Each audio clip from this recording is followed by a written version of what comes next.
My partner made everyone believe he was dying of cancer, but after he walked out on me and our baby, I exposed the truth, and now every woman he's lied to knows he used his fake illness to get what he wanted. So my partner told me when we first got together that he has cancer, and if his operation doesn't go well, it could be terminal. He said his treatments have also made him infertile, so imagine our shock and joy when we found out I was expecting at the start of 2024. We now have a beautiful 5-month-old daughter who is perfectly healthy and thriving, and he is in remission. My pregnancy was difficult and lonely because of all the intense treatments he went through while waiting for his operation.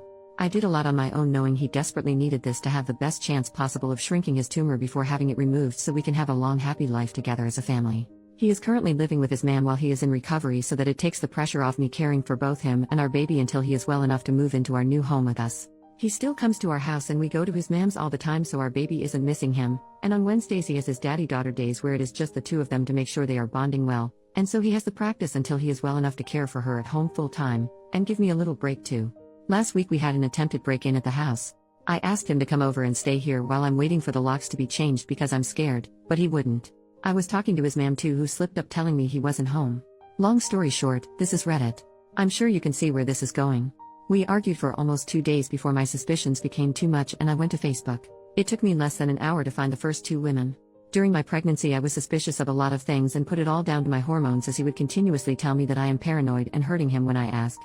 One thing my paranoia just wouldn't let up about was his cancer and his treatments. I asked his mom about it, who told me he doesn't have cancer but he is having treatments. He has an autoimmune disease which he receives transfusions for. Very serious but nowhere near terminal and no operations required. She also informed me he was in rehab, not the hospital. He was addicted to coke and was trying to recover for me and our baby. I never mentioned to him that I knew. I assumed it was the embarrassment of wanting to get clean without me knowing so he could be a good partner and dad.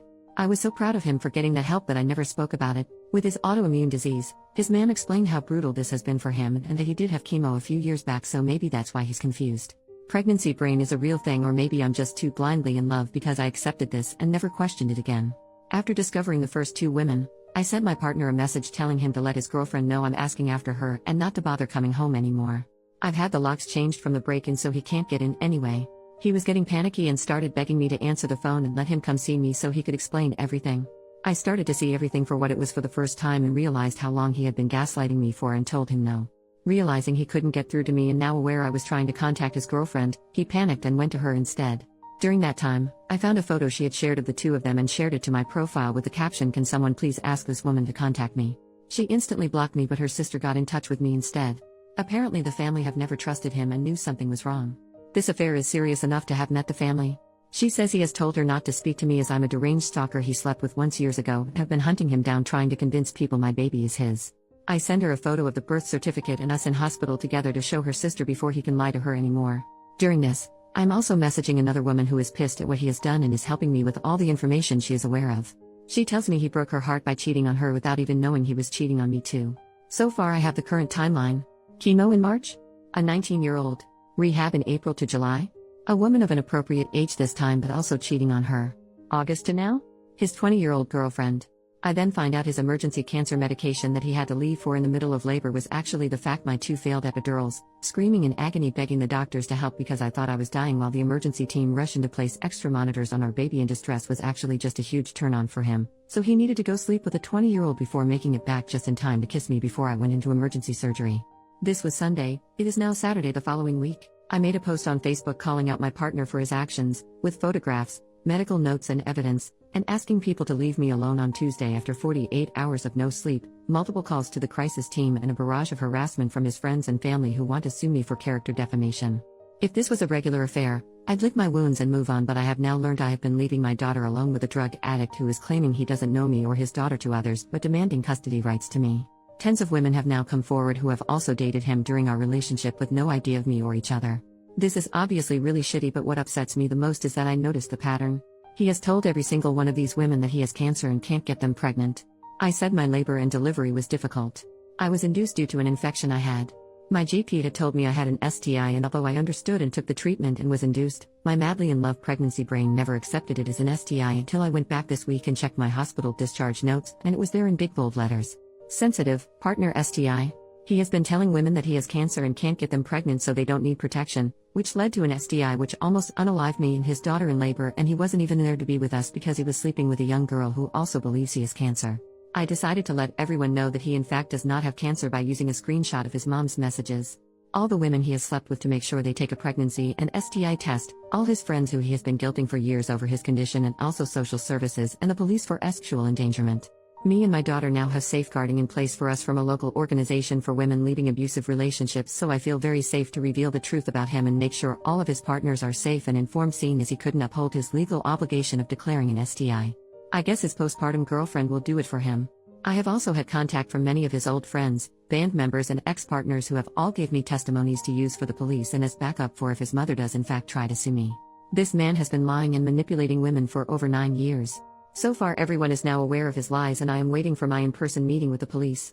I can't imagine any updates from here as it will only be a legal battle that probably can't be shared, but if anything else of interest comes too, I will make sure to write about it. Edit to add. Oh, also, my partner is a primary school teacher. Some of OP's relevant comments. Commenter asks about past reports and why nothing was done. OP, it's come to light this week that his ex-partners have been reporting him for years to no avail. His mom is on the school board and her best friend is his head teacher. I'm hoping with the added element of social services this time and an investigation into child endangerment for our daughter, they can't sweep it under the carpet any longer. Commenter asks if authorities were involved. OP, we're in the UK. His complaints have been escalated to Lotto in the past, which is basically our version of what controls the school's judgment over any dangerous situations, but nothing happened. One of his exes have gave me all the details of their report to push that they ignored her and it's escalated to this. Commenter suggests exposing him online. OP, he deleted his Facebook after I made a post on there.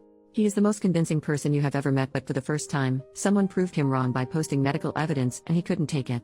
I'm waiting on approval to join Prick Advisor UK, and are we dating the man same northeast to warn all the other women I couldn't find myself. Commenter asks what STI he passed and if the baby was tested. OP, at the time I refused further testing in denial and regret it so much. I was just given a course of antibiotics and because my symptoms went, they left it at that for me. All I know is from the STI being untreated for so long I ended up with strep group B2, which is why I needed to be induced, so I was on an antibiotic drip when my waters were broken so my baby would be safe. She's perfectly healthy and faced no issues luckily.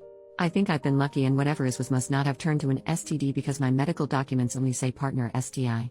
We also haven't slept together for a very long time now after my surgery, so I know I'm at least safe now.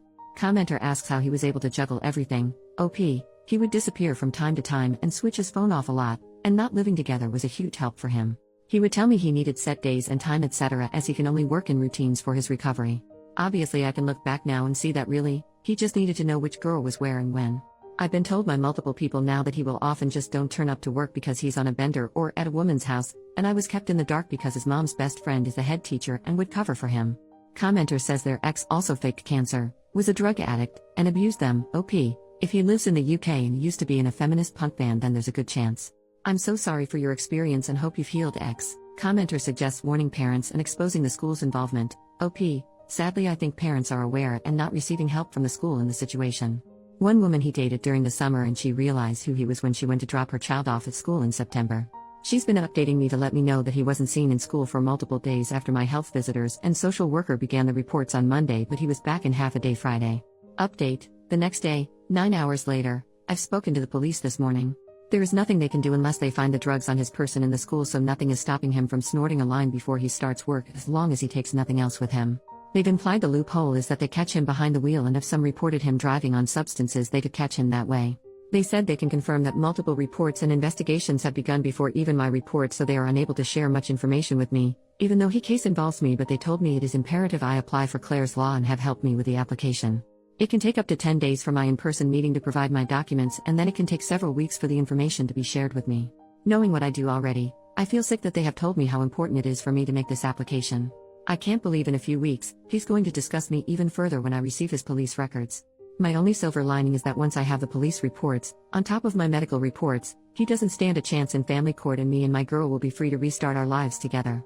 Also another little note, I've been looking for family court advice in a mom support group and have been informed that luckily she's only 5 months old and any name changes can be made before 6 months with only one parent's consent and the witnesses don't need to be his choice, so I will be removing his surname and his grand's name from her middle name, for her to take my surname and not have any more ties to his family. I just wanted to put an apology in here as well as a lot of people have commented on my poor writing. I am a new ma'am who was lacking sleep even before any of this came to light. Everything I've wrote has basically been just a big vent from me. I know I'm no novelist, but I still apologize if it's been difficult to read. Second update, 2 days later, I have managed to provide enough evidence of substance use and emotional blackmail to the police to have a domestic abuse case opened. This is going straight past the school to the highest authority to keep him away from children. This is huge news and gives me such a relief in knowing my child and others will be safe, but I still have that awful feeling of guilt for him. Just 2 weeks ago we called each other bride and groom. I think it's going to take a while to grieve the person I thought I knew while dealing with the one I know now. I hope this is the point he actually goes to rehab instead of lying about it and can find happiness and restart his life. I don't think I want to make any more updates now. I am unbelievably grateful for the kind words and advice, but I originally just wrote this to get my emotions out of my head to help me sleep better. Thank you for letting me get this all off my chest. I didn't expect so many of you to be interested. I think me and my little girl are going to be okay.